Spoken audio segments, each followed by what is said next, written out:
Hey everybody, welcome to my 39 tips for Stardew Valley players. I have like 700 hours in this game, and we don't need to worry about how much time that is. We can just ignore that, it's fine. Either way, I've played this game a long time, and I've learned quite a bit in that time. So hopefully you get a lot of use out of this video. So starting from the absolute beginning, put some thought into which farm you start with. For your absolute first time playing, I would definitely go with the standard farm just so you can get a feel of what part of the game you like most. And then if you start a new file, you can start to think about if you really love to fish, maybe go for the Riverland farm. Do some experimentation, whatever you enjoy. Tip number 2 is a pretty quick one. Just head to your settings.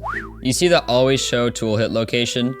Please, for the love of God, turn that on. If you've ever accidentally pickaxed the living daylights out of your lovely crops, then you know that this is an important setting. It just lets you know where you're gonna strike with your pickaxe or your axe or your hoe or whatever you're using. So this is how zoomed in your game will be when you first open it up. This is pretty close up. I like to zoom out quite a bit. I like being able to see a lot in my range. So that's my third tip, is just to zoom out the game a little bit. For tip number 4, I'm actually gonna head over to a new save file. So when you start a new save file, you start with 500 gold and you start with 15 parsnip seeds. My next tip is to immediately spend all of your gold on parsnips. I know it sounds like a dumb idea, but hear me out. You don't actually unlock the scarecrow until you harvest your first parsnip.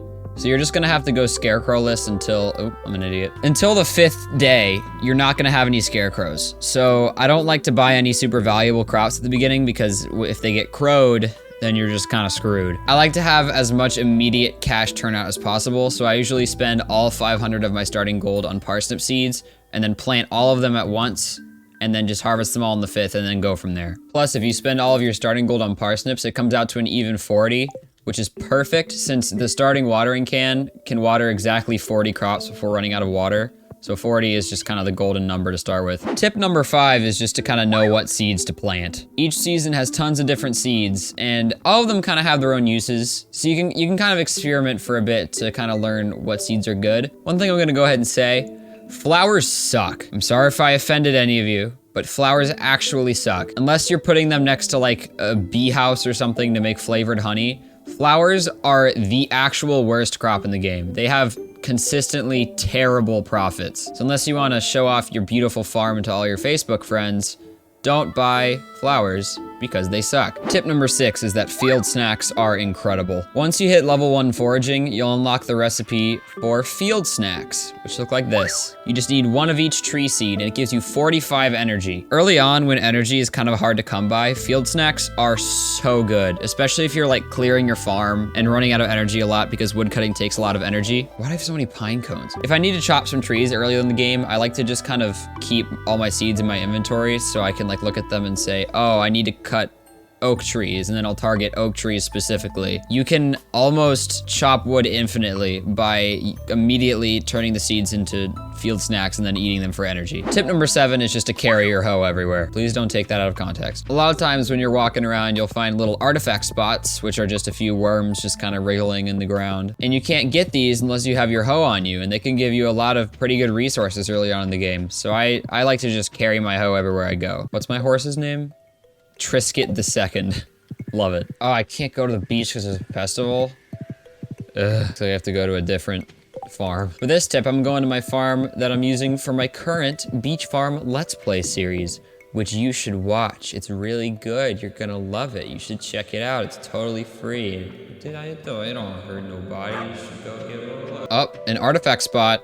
And I can get it because I was carrying my hoe with me. Tip number 8 is to rebuild this beach bridge here about as soon as you can. It only takes 300 wood to do it. You'll get there in no time if you just chop trees every day with whatever energy you have left. And every day on the other side of this bridge, this is a terrible example because there's literally nothing here. Usually, you'll get a bunch of cool forageables that spawn in this area, like coral, sea urchins. In the summer, you'll get rainbow shells, which are pretty cool. Especially super early in the game, they sell for a lot of money and are a really good way to get a bit of cash infusion. The next tip is just to learn the map well and all of its shortcuts. You only have so much time in a day, so you want to get where you're going as fast as you can. A good example is that if you're going to the mine, rather than come into town and then go up, the fastest way is actually to leave your farm to the north through this exit, and you'll actually get to the mines way quicker. So just learning the map can save you a lot of time. The next tip is to clear your farm early. When you first start your farm, you'll have tons of random garbage lying around, trees, rocks,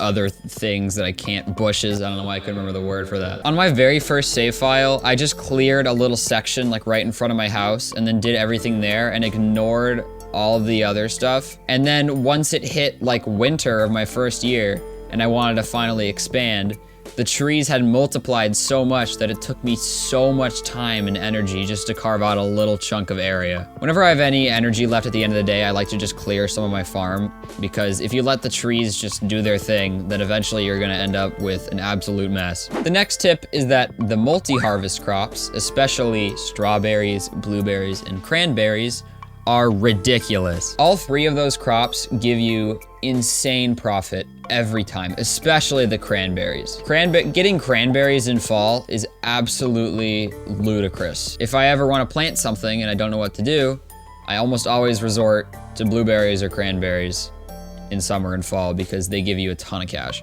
When I'm fishing, I like to do it at the lake. This lake area by the mountain is, in my opinion, the best spot for fishing because you get way less trash than you do anywhere else, like the river or the ocean. The only things you pull up that aren't fish are usually algae, which you can just eat for energy, which leads right into my next tip. Fishing can be self-sustaining. What I mean by that is it's really hard to actually run out of energy if you fish at the lake. Because look at that algae I just pulled up, 13 energy. And if you're not catching any algae, then you can just eat the least expensive fish that you're getting. Like if you get like a carp or something bad, just eat it and get energy back. My next tip is that holding down the mouse is actually not the fastest way to swing your axe. If you click them out individually and you get the timing down, you can actually cut trees way faster, which is way faster than just holding it down. So if you get the timing down, you can save a lot of time. Tip number 15 is all about harvesting. When something is ready to be harvested, like these eggplants here, you can left click each one individually. Oh, I just axed my egg. Anyway, you can just left click each one individually and like, sure, that'll pick them. But actually the fastest way to pick stuff is to hold down right click. If you hold down right click, you can just glide your mouse over all the plants and it'll pick them really quickly. For instance, this is me holding left click. This is me holding right click. Way quicker. Tip number 16 is to throw tappers on these trees right here. When you're focusing on just clearing out your farm, you're not really thinking about leaving trees behind to put tappers on. So I like to put tappers on these trees at the bus stop because they always grow back, they're always here. And you do actually get the resources from them if you tap them. This is kind of a vague tip, but foraging is a great way to spend time, especially early in the game. Whenever I start a new save file, if I ever run out of energy and have time left in the day, I never go to bed. I always go walk around the woods down south or go to the beach and forage. Getting your forage skill up early is really valuable because one, you can do the field snack thing I talked about in tip number, whatever it was, 6, I think. And two, the skill perks you get for the foraging tree are really good, so you want to get those as soon as you can. That leads nicely into my next tip, which is that salmon berries are nuts. In my opinion, salmon berries in spring and blackberries in fall are the absolute best forageable goods in the game. If you didn't know, from the 15th to the 18th of spring every day, some of the bushes everywhere on the map, and I mean literally everywhere, grow little red berries that you can pick and they give you energy. And if you go foraging every day from the 15th to the 18th, you can get anywhere from like 150 to like 300 salmon berries, each of which give you like 25 energy. So you're pretty much set for like all of year one energy-wise. This next tip is one that I think might be the absolute most important one. In my opinion, coal, this type of coal right here, coal is the most valuable resource in the game. What I mean by that is that coal is used for like everything. For smelting literally any bar, you need coal. For a lot of crafting resources, you need coal. But for some reason, coal is actually really hard to get. You just kind of accumulate it naturally by just like mining. But if you ever need to actually grind for coal specifically, there really isn't a good way to do it. Because of this, I think coal is the most valuable resource in the game, which leads into the next tip, which is that preserve jars suck. I'm not apologizing for my opinion here. I think preserve jars are so terrible. For starters, they each need 8 coal. 8 coal to make just one. I just went on this whole deal about how coal is super valuable. That's 8 coal you're never getting back. For preserve jars, you put a singular fruit in there, wait for like forever, and then it spits out jam, which, to be fair, is more valuable than the original fruit. But in my opinion, since you can only do one at a time, there's really no point in spending like 7 days waiting for like an 80 gold profit when you could just use that time doing literally anything else to make that much money. This is kind of the same with bee houses. Bee houses are terrible profit-wise. It's true. Bee houses are really expensive to make and really don't give you that much money. But I feel bad saying they suck, because while I hate preserve jars, I think bee houses are pretty neat and I like making them. They're not good, but they're fun. So at least I'll give them that. Preserve jars though, actually worthless. Tip number 21, don't talk to Elliot. Just don't, never again. Tip number 22, you cannot buy hardwood. There is nowhere where you can purchase hardwood. You can only get it by chopping it yourself. This means that similarly to coal, hardwood is a very valuable resource. It's used in a lot of late game items. It makes the most durable fences in the game. You can only get it by going to the secret woods every day and getting 12 a day, so it takes a while to accumulate a lot of it. I know in the new update they added like a kind of tree that makes hardwood, but it's also not very sustainable and not that great. If you find any hardwood, hold on to it. That segues nicely into my next tip, which is that chopping hardwood in the secret woods is the best way to get foraging XP. Those skill perks are nuts, so definitely focus on getting to level 10 as soon as you can. Tip number 24. You can see you have this little community center icon in your inventory. First of all, if you click on that, you'll see all the bundles you have left. I've already finished the community center, so all I have left is this abandoned Joja Mart quest. And you can look at those bundles, that's great. But what's super cool is that if you hover over an item that's used for a bundle, for instance, this prismatic shard, that icon glows and it kind of hovers a little bit. Do you see that?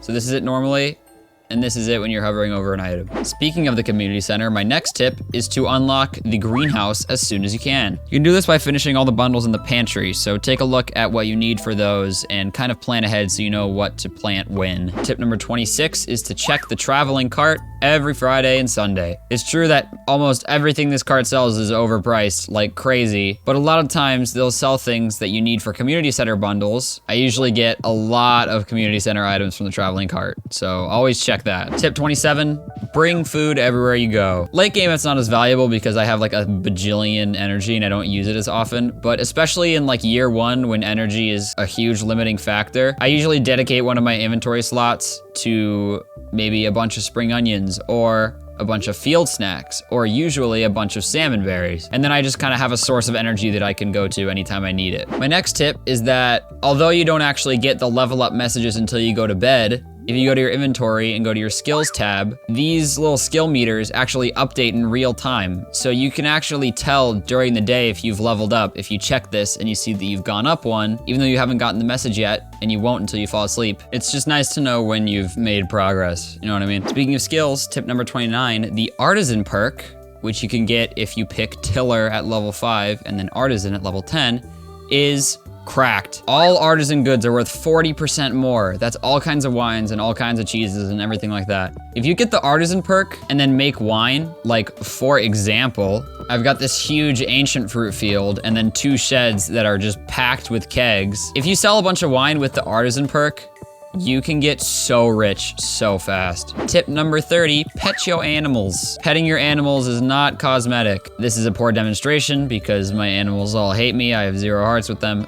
But if you pet your animals and feed them every day, you'll slowly get more and more hearts, which means they'll generate more and more high quality products. So petting your animals isn't just for fun, it's also a good investment. Next tip is to watch the TV. This one's pretty vague and stupid, but it's true. On Sundays, you'll see the Queen of Sauce, which teaches you a new recipe. You can check the weather for the next day, you can check your fortune, which lets you know what your luck stat is, which seriously affects how you do in the mines, stuff like that. TV is awesome. Farming is king in Stardew Valley. This sounds dumb because it's like, oh, it's a farming game.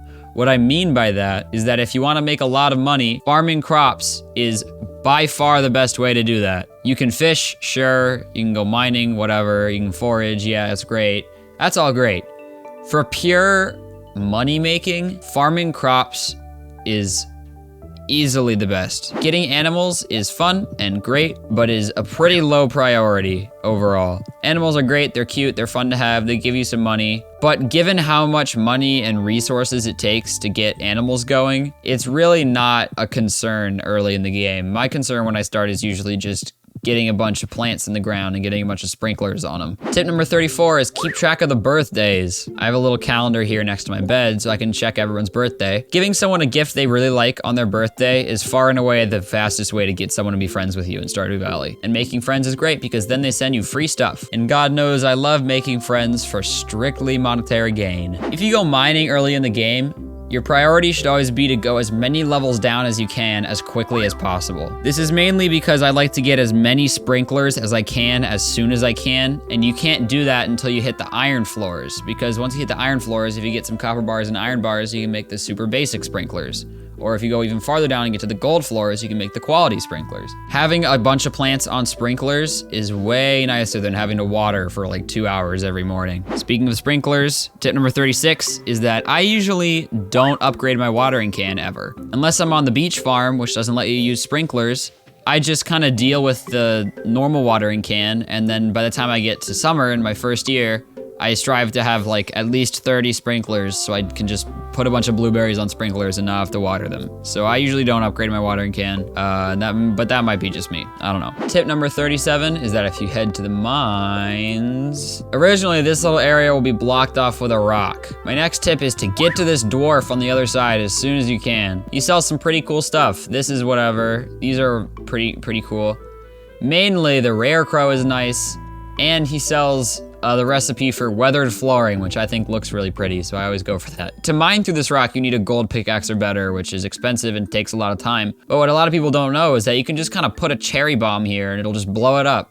And then boom, you have access to the dwarf. You will need to find and donate all 4 of the dwarf scrolls so you can understand him. But once you do that, he sells some pretty nice stuff. If you're ever looking for someone and can't find them, or if you're just looking for a bunch of people in general, the Star Drop Saloon is always my first go-to whenever I'm looking for someone, because there's usually a lot of people just kind of hanging out. And last but not least, tip number 39 is take these tips with a grain of salt. Even though I do have a lot of time in this game, I am still just a moron, so nothing I say is gospel. Anyway, that's my 39 tips for Stardew Valley players. I hope you all enjoyed that video. I make tons of other Stardew Valley content, so if you want to see that, subscribe so you know the second I upload it. I've also got playlists. I'm doing a playthrough right now. I've got starter guides. I've got mod reviews. Tons of stuff. Thanks for watching, and I'll see you in a few days.